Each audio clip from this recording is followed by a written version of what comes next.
Hello everyone, welcome to success with Rai academy.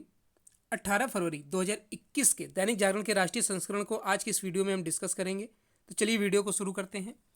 सबसे पहले हम अपनी मोटिवेशनल लाइन को देख लेते हैं। जैसा कि आपको पिक में दिख रहा है कि जहां प्रयत्नों की ऊंचाई अधिक होती है वहां नसीबों को भी झुकना पड़ सकता है।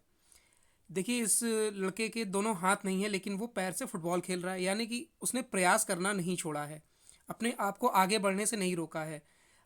और वैसे भी जब कभी भी आप प्रयास करना बंद करते हैं तो आपकी असफलता वहीं से शुरू हो जाती है। जब तक आप प्रयास करते रहेंगे सफलता आपको आपके करीब आती जाएगी। तो अब चलिए आज के न्यूज़पेपर को शुरू करते हैं। सबसे पहले नेशनल न्यूज़। दो नेशनल न्यूज़ हैं। पहली न्यूज़ है कि यहाँ पर होगा सशक्त भारत, मिसप्रिंट हो गया है, सशक्त भारत की मांग है सीमा की गतिविधियाँ। और दूसरी न्यूज़ है कि जम्मू कश्मीर में लोकतंत्र हुआ मजबूत, लोग खुश हुए। तो पहली न्यूज़ है कि सशक्त भारत की बानगी है सीमा की गतिविधियां। प्रधानमंत्री नरेंद्र मोदी ने बुधवार को कहा कि आज का भारत आत्मविश्वास से भरा हुआ है और यह ही उसकी सबसे बड़ी पूंजी है। भारत का यह आत्मविश्वास सीमा की गतिविधियों और भूमि स्थानिक डाटा को उदार बनाने के सरकार के फैसले में नजर आता है। प्रधानमंत्री नेस्कॉम टेक्नोलॉजी एवं लीडरशिप फोरम को वीडियो कॉन्फ्रेंसिंग के जरिए संबोधित कर रहे थे। प्रधानमंत्री ने 10 महीने के तनाव के बाद चीन को पूर्वी लद्दाख की चोटियों से अपने सैनिकों को वापस बुलाने पर मजबूर होने का जवाब दिया। और उन्होंने बताया कि ऐसा भारत से सख्त जवाब मिलने की वजह से ही हो पाया है। प्रधानमंत्री ने कहा कि आत्मविश्वास बहुत बड़ी संपत्ति है। आज भारत आत्मविश्वास से लबरेज है। हम सीमा पर इसकी बानगी देख रहे हैं, क्योंकि चीनी सेना जो है वो पेंगोंग झील से अब वापस जाने लगी है। और जो नवे दौर की बातचीत हुई है, 10वें नवे दौर की, उसमें ये रिजल्ट निकला था कि हम अपनी दोनों देश अपनी अपनी सेनाओं को पीछे हटाएंगे। हालांकि अभी चीन पर पूरी तरीके से भरोसा नहीं किया जा सकता है, लेकिन जैसा कि तस्वीरों में दिख रहा है और वीडियो में भी दिख रहा है कि चीनी सैनिक अब वापस हो रहे हैं। तो ये एक सशक्त भारत की बानगी कही जा सकती है, क्योंकि हर क्षेत्र में, चाहे वो औद्योगिक क्षेत्र हो या फिर मेडिकल क्षेत्र हो, सब में भारत तरक्की कर रहा है। आपने कोविड वैक्सीन का सबसे सशक्त उदाहरण है कि भारत ने खुद भी कोविड वैक्सीन का निर्माण किया और पड़ोसी देशों को भी उसने वो मुहैया कराया है। इससे भारत की छवि दुनिया में और मजबूत हुई है। और अगर आर्थिक विकास दर की बात करें तो हर प्लेटफॉर्म पर, चाहे वो IMF हो, फिच हो, मूडीज़ हो, या खुद भारत सरकार के जो आंकड़े हों, उसमें उसमें भारत की जो आर्थिक विकास दर है 21-22 के लिए, वो बहुत बेहतरीन बताई जा रही है। जबकि लॉकडाउन के बाद आप कह सकते हैं कि अर्थव्यवस्था धीमी पड़नी चाहिए थी और देशों के मुकाबले भारत की स्थिति इसमें मजबूत है। नेक्स्ट न्यूज़ है कि जम्मू कश्मीर में लोकतंत्र हुआ मजबूत, लोग खुश हैं। जो विदेशी प्रतिनिधिमंडल आया है दौरे पर जम्मू कश्मीर में, कि वहाँ पर 370 हटने के बाद वहाँ की क्या जीवन शैली है, लोग कैसा बदलाव महसूस कर रहे हैं, वहाँ का जो वहाँ पर अब चुनाव हुए हैं वो किस तरीके से हुए हैं, इसका लोगों पर क्या असर पड़ा है, आगे भविष्य की वहाँ पर क्या संभावनाएं हैं, इन सबको देखने के लिए जो प्रतिनिधिमंडल आया है उसने काफ़ी पॉजिटिव बातें बोली हैं वहाँ को लेकर। जम्मू कश्मीर को लेकर बहुत कुछ सुना है, यहाँ के हालात अपनी आंखों से देखना चाहते थे पर हैरान हूँ। यहाँ तो शांति सुरक्षा का माहौल है। आम कश्मीरी भारत के राजनीतिक फैसले से पूरी तरह संतुष्ट है। वह भारतीय लोकतंत्र का आनंद ले रहा है। यह नज़ारा हैरान करने वाला है। यहाँ आकर प्रभावित हुआ हूँ। बुधवार को 2 दिवसीय दौरे पर श्रीनगर पहुंचे विदेशी प्रतिनिधिमंडल में शामिल बोलीविया के राजनयिक जुआन जो कार्टेज रोज ने कश्मीर में आए बदलाव पर चर्चा की। अनुच्छेद 370 की गुलामी व अलगाववाद व आतंकवाद की काली छाया से मुक्त हुए कश्मीर में जमीनी हालात का जायजा लेने 24 सदस्यीय विदेशी प्रतिनिधिमंडल श्रीनगर पहुंचा था। इसमें Brazil, Cuba, Estonia, Finland, Tajikistan, France, Ireland, Netherlands, पुर्तगाल, Bangladesh, Malawi, Eritrea, Ghana, Senegal, Sweden, Italy, Malaysia, Bolivia, Belgium व किर्गिस्तान के राजदूत व उच्चायुक्त शामिल हैं।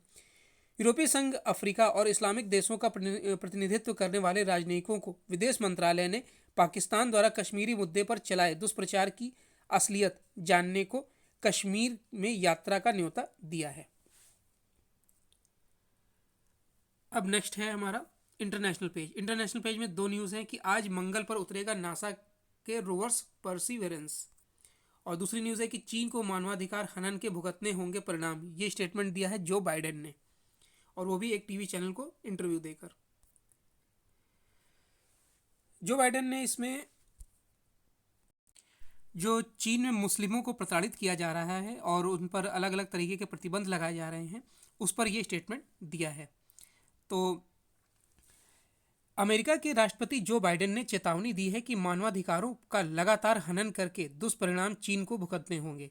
अमेरिकी राष्ट्रपति एक टीवी चैनल पर मुस्लिम अल्पसंख्यकों के साथ एशिया के देशों में व्यवहार संबंधी कार्यक्रम में भाग ले रहे थे। उन्होंने कहा कि चीन के राष्ट्रपति शी जिनपिंग उइगर मुसलमानों को दी जा रही यातनाओं व अन्य मानवाधिकार हनन के मामले के कारण वैश्विक स्तर पर आलोचना के शिकार हो रहे हैं। वो जानते हैं कि इसका परिणाम चीन को भुगतना होगा। जो बाइडेन ने कहा कि अमेरिका मानवाधिकार के मुद्दों पर अपनी भूमिका को साबित करेगा। वह अंतर्राष्ट्रीय समुदाय के साथ काम करते हुए चीन से उनको सुरक्षा देने पर काम करेंगे। चीन विश्व का नेता बनने का भरसक प्रयास कर रहा है ताकि वह ज़्यादा लाभ प्राप्त कर सके। इसके लिए पहले अन्य देशों का विश्वास जीतने की आवश्यकता है। नेक्स्ट है कि मंगल पर जीवन की संभावना, यानी कि लाल ग्रह पर जीवन की संभावना तलाशने के लिए अमेरिकी अंतरिक्ष एजेंसी नासा द्वारा भेजे गए मार्स रोवर्स परसिवेरेंस ने अपनी 7 महीने की यात्रा यानी कि 47 करोड़ किलोमीटर करीब करीब पूरी कर ली है। अब तक का सबसे आधुनिक रोबोटिक एस्ट्रोबायोलॉजी लैब कहा जा रहा यह रोवर गुरुवार को अमेरिका के पूर्वी मानक समय के मुताबिक दोपहर करीब 3.55 यानी कि 3:55 पर मंगल की सतह पर लैंड करेगा। मंगलवार को मिशन प्रबंधकों की ओर से दी गई जानकारी के मुताबिक परसिवेरेंस की यात्रा के 5.96 लाख किलोमीटर बाकी रह गए थे और वह गुरुवार को जेजीरो क्रेटर पर लैंड करने के निर्धारित समय पर आगे बढ़ रहा था। अब नेक्स्ट पेज है हमारा बिजनेस पेज। बिजनेस पेज में 3 न्यूज़ हैं। पहली न्यूज़ है कि आयात घटाकर ही कम होगा दबाव। ये स्टेटमेंट दिया है प्रधानमंत्री नरेंद्र मोदी ने, और ये ईंधन की बढ़ती कीमतों के उस पर दिया है स्टेटमेंट ये। दूसरा है कि 15 राज्यों में कारोबार करना हुआ आसान, अब नहीं करना होगा लाइसेंस रिन्यूअल। ये भी एक सुविधा दी गई है। और तीसरी न्यूज़ है कि मॉरिशस के साथ आर्थिक समझौते पर कैबिनेट की मंजूरी। पहली न्यूज़ है कि पेट्रोल और डीजल की देखिए जो लगातार कीमतें बढ़ रही हैं, उसमें राजस्थान की बात करें तो लगभग 100 प्रीमियम पेट्रोल 100 रुपये का पहुंच गया है। और भी राज्यों में यही हालात हैं। उत्तर प्रदेश में 88 रुपये का, इसी तरीके से महाराष्ट्र में 95 रुपये का। तो ये जो कीमतें बढ़ रही हैं उस पर जब स्टेटमेंट मांगा गया नितिन गडकरी से, सड़क परिवहन राज्य मंत्री से, तो उन्होंने कहा कि देखिए अभी फ़िलहाल में इस पर से टैक्स कम नहीं किया जा सकता है और इसमें आपको वैकल्पिक ऊर्जा अपनानी होगी, वैकल्पिक ईंधन अपनाना होगा। उनका कहने का मतलब ये था कि आप इलेक्ट्रिक कारों की तरफ बढ़िए, अगर आप बाइक चलाते हैं तो इलेक्ट्रिक जो स्कूटी आई हैं उनको यूज़ करिए। तो ये अभी इतना आसान नहीं क्योंकि इसकी कीमतें और देशों के मुकाबले अभी ज़्यादा हैं। तो अब सरकार को इस पर विचार करना चाहिए कि आम जनता पर इसका ज़्यादा बोझ ना पड़े। पेट्रोल डीजल की लगातार बढ़ती कीमतों के लिए प्रधानमंत्री नरेंद्र मोदी ने आयात पर निर्भरता को जिम्मेदार ठहराया है। कीमतों का सीधे तौर पर जिक्र किए बिना मोदी ने कहा कि अगर आयात पर निर्भरता कम होती है तो मध्यम वर्ग पर इतना दबाव नहीं पड़ता। सरकार इस निर्भरता को कम करने की दिशा में प्रयासरत है।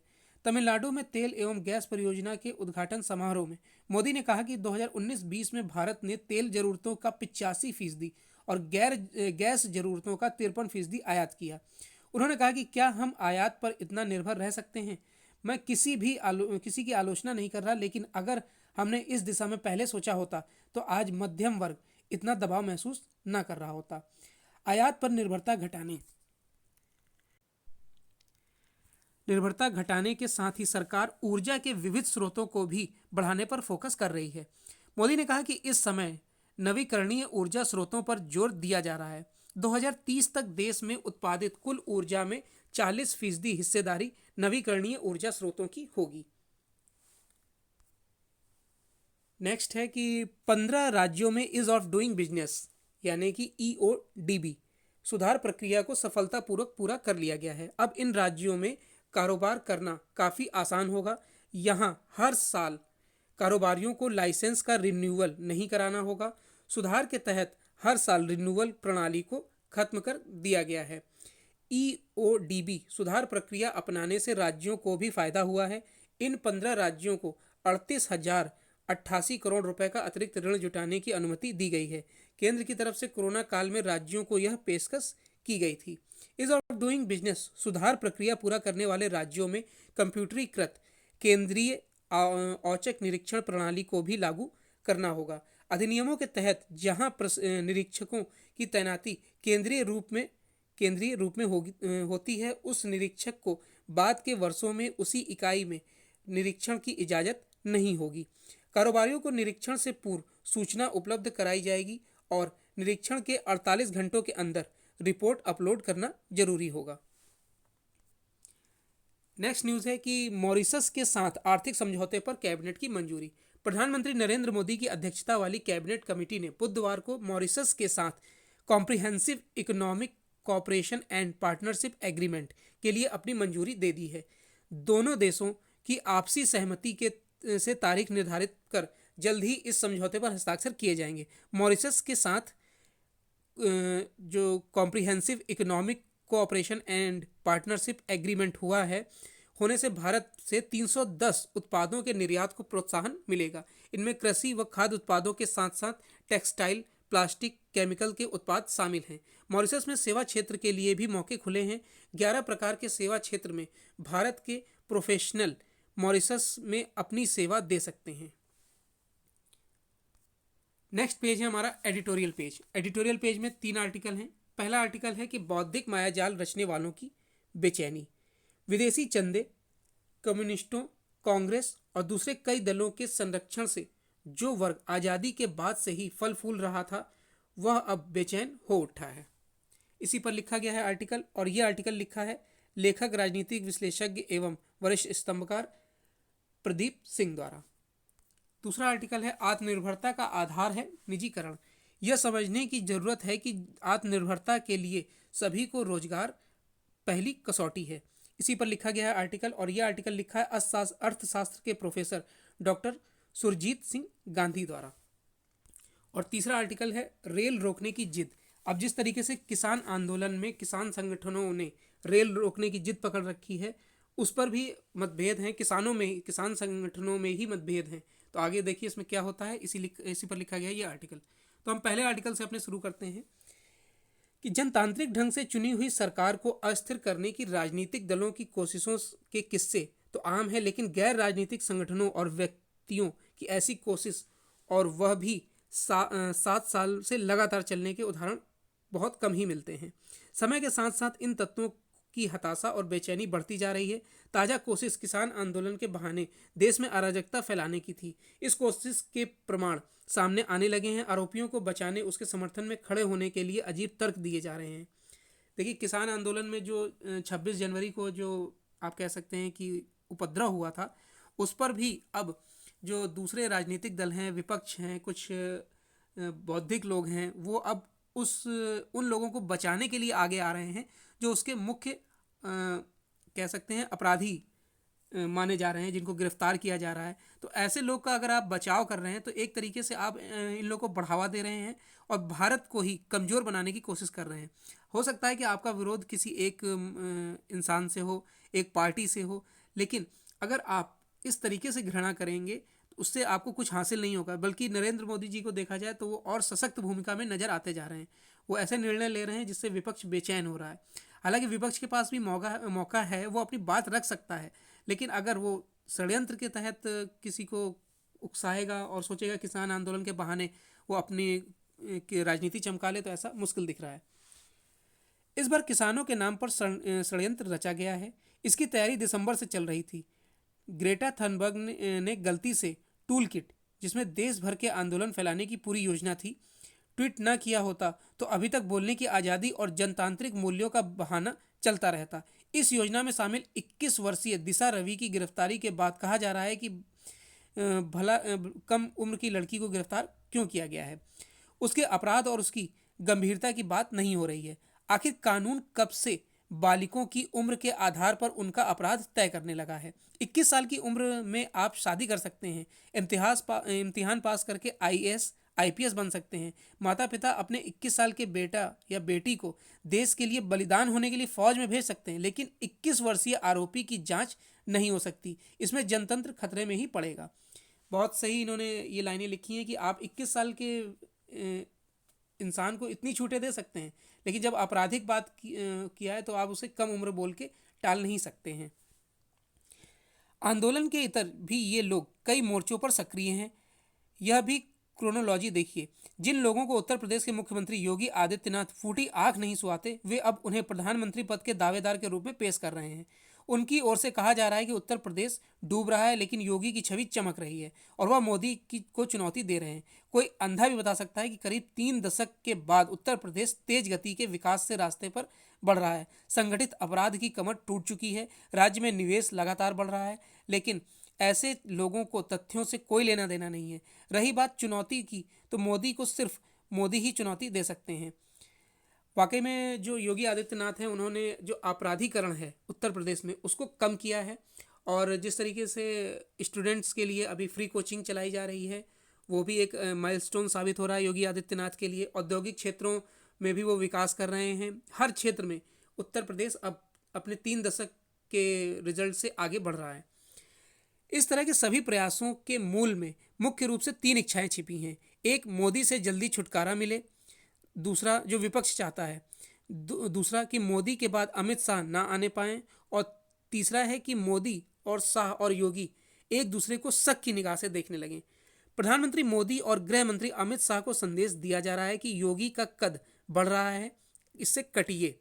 उनमें आपस में अविश्वास पैदा करनी, यानी कि अब जो कांग्रेसी नेता हैं और जो विपक्ष हैं वो ये चाहते हैं कि ये तीनों आपस में लड़ जाएं। कौन? अमित शाह, नरेंद्र मोदी और योगी आदित्यनाथ।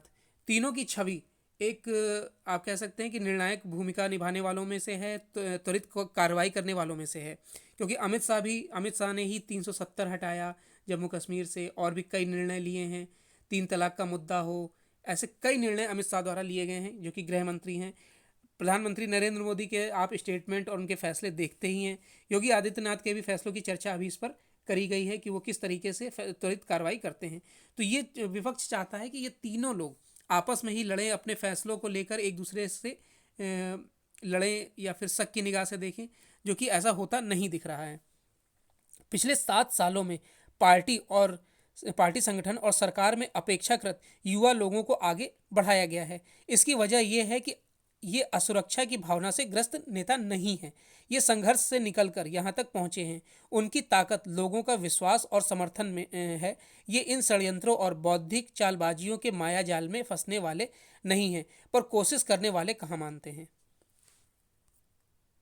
नेक्स्ट है कि आत्मनिर्भरता का आधार है निजीकरण। आत्मनिर्भरता का मंत्र नए भारत के निर्माण का एक नया मूल मंत्र बनता लग रहा है। इसकी अभिव्यक्ति वित्त मंत्री निर्मला सीतारमण द्वारा प्रस्तुत बजट में दिखाई गई है, और प्रधानमंत्री के संसद में दिए गए संबोधन में भी। इसमें उन्होंने निजीकरण का सहयोग लेने की वकालत करते हुए कहा कि यह सोच बीते युग की बात है और सब कुछ सरकार करेगी। वित्त मंत्री ने आत्मनिर्भरता के लक्ष्य को हासिल करने के लिए सरकार के जिस विजन को रखा, उसे समझने का प्रयास करें तो हमारे सामने आत्मनिर्भर भारत का स्पष्ट रोड मैप दिखाई देता है। इस सबका साथ, सबका विकास एवं सबका विश्वास के लक्ष्य को हासिल करने के लिए उद्योग, वाणिज्य, अवसंरचना, आर्थिक सुधारों की गति तेज करने और नई अर्थव्यवस्था के निर्माण के लिए निजीकरण एवं विनिवेश आज की महत्वपूर्ण आवश्यकता है।